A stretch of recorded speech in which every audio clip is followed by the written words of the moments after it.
Bonjour à tous, j'espère que vous allez bien. Aujourd'hui, nous allons parler de notre projet pédagogique en français qui s'intitule Lumière, caméra et action culturelle et de cette étape de développement que nous avons réalisé au cours de ce projet.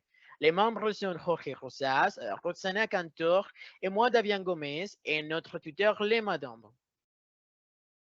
Pour la partie de la justification, au fil des ans, il était démontré que le manque d'intérêt pour les cultures mondiales est malheureusement cette tendance est due à un manque de soutien éducatif de la part d'établissements d'enseignement ou bien il n'y a simplement aucune raison d'apprendre de nouvelles cultures. Et dans le contexte de l'enseignement d'apprentissage, la culture française a été l'une des plus importantes cultures du monde, et non seulement en raison de ses faits historiques, mais aussi des langues qui, tout au long de l'histoire de l'humanité, a été classée comme une référence pour la communication. Donc, au cours de nos années universitaires, nous avons pu constater l'importance de l'apprentissage d'une langue étrangère en tant que deuxième langue. Et au-delà de la langue, le contexte culturel joue un rôle fondamental dans l'apprentissage des étudiantes. Et pour ces raisons, notre proposition pédagogique sera basée sur l'enseignement de la langue française à travers la culture francophone à partir des différents aspects historiques et interculturels. Dans la partie des fondements théoriques, euh, nous avons rencontré quatre auteurs principaux qui nous ont permis d'étayer notre projet. Ce sont Cohen Djahanigra, qui parle de la langue étrangère. Ensuite, nous avons la compétence linguistique. Ensuite, l'utilisation des plateformes virtuelles. Et enfin, la culture comme facteur clé de l'apprentissage d'une langue étrangère. Ainsi, nous avons ici les constats et les manques. Donc, nous avons deux points très importants. Et le premier, c'est selon un article par la plateforme TikTok. Et cet utilisateur disent prête plus attention aux vidéos où ils peuvent apprendre de nouvelles choses, de nouvelles informations que les livres traditionnels. Cela a démontré la valeur de contenu éducatif de notre communauté en même temps. Il s'agit d'un instrument très simple pour communiquer un message car il est facile de retenir l'attention du spectateur pendant une seule minute, c'est-à-dire TikTok.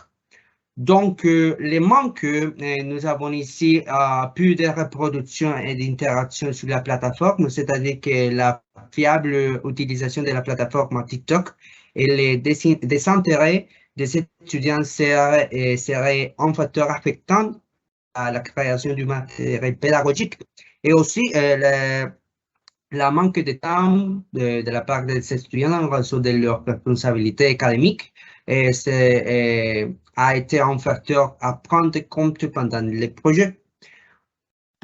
Maintenant, nous avons ici les ressources. Nous avons utilisé 4 ressources pour la réalisation de ce projet, à savoir, donc, nous avons ici Google Drive, où nous avons sauvegarder l'information de chacun de nos vidéos et preuves.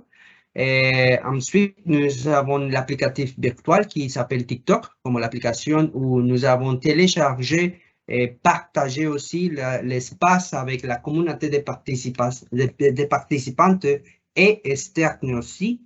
Et finalement, nous avons trouvé notre site de montage qui s'appelle Canva, qui nous a aidé à monter nos vidéos de manière simple et créative. Par rapport à la population qui a participé à notre projet étaient les étudiants de troisième semestre de langues étrangères de l'Université de Pamplona.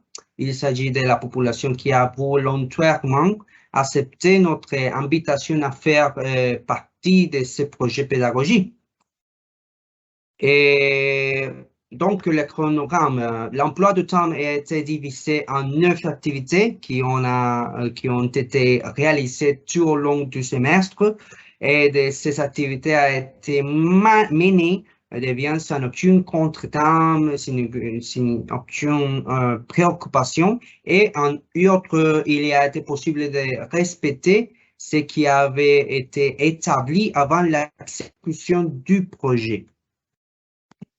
Ici, nous avons l'activité du contact. Nous avons participé dans une petite réunion les premiers temps de contact avec les étudiants, les participants des troisième semestre, pardon.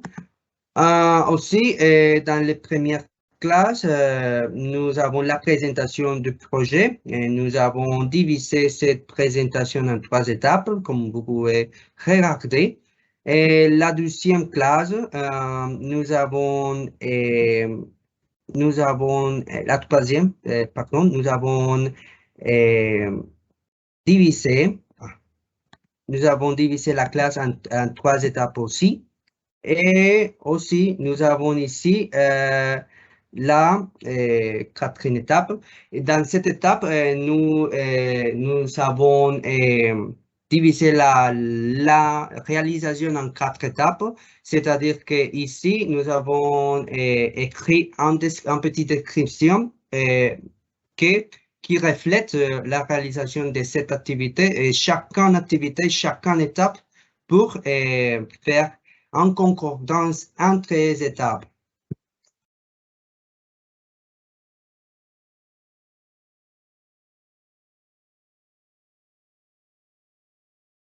Ok, en ce qui concerne des stratégies de diffusion, on a ici une stratégie que c'est partager chacun de notre vidéo sur link sur les plateformes de WhatsApp, Facebook et Instagram et pour faire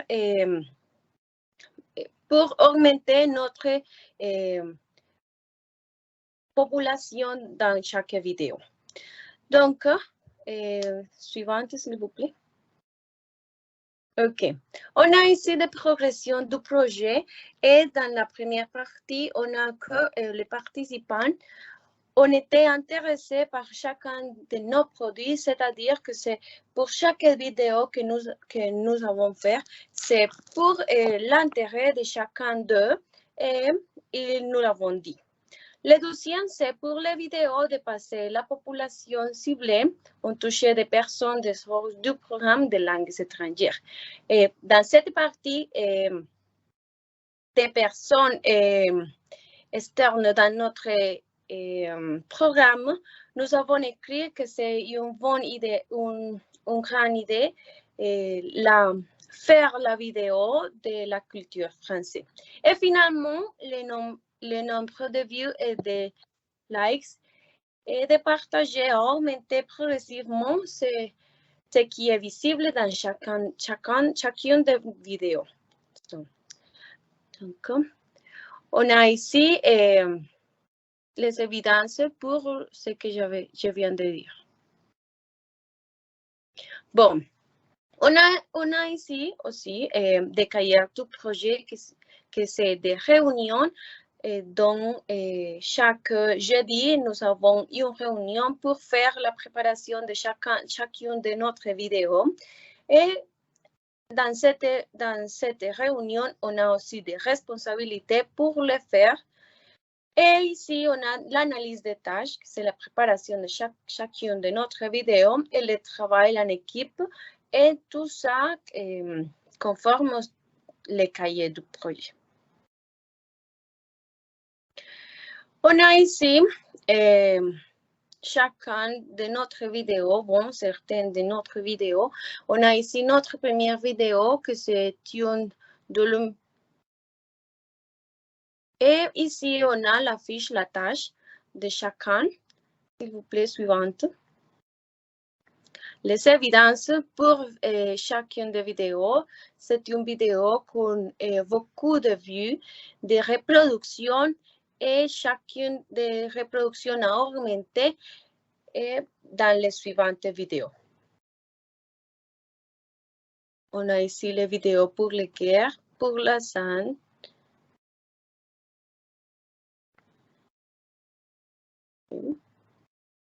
suivante, s'il vous plaît. Et comme produit final, vous pouvez voir que c'est une augmentation très considérable dans chacune de notre vidéos. Et on a ici de certains points que nous avons développés. Les premiers sont le développement d'une deuxième langue, c'est-à-dire le français, par le biais des contenus audiovisuels, que c'est une thématique très intéressante pour chacun de notre participants. La deuxième, c'est l'amélioration du vocabulaire et de la grammaire des étudiants participants, parce que dans chacune de notre vidéos, nous avons utilisé certains temps comme le passé composé, l'imparfait, le présent, les subjonctifs et d'entre autres. Aussi, on a l'acquisition de nouvelles informations sur la culture française parce que dans chacune de notre vidéos, nous avons fait la Noël et Halloween pour une fête qui se célèbre dans France. Des guerres et la participation de France dans chaque guerre. Aussi, on a la cuisine française et d'entre autres. Et finalement, on a l'intérêt de nouvelles personnes pour l'apprentissage d'une langue. C'est pour ça, dans certains des commentaires dans notre vidéo, ils sont démontrés et nous avons dit qu'ils sont intéressés pour apprendre une nouvelle langue.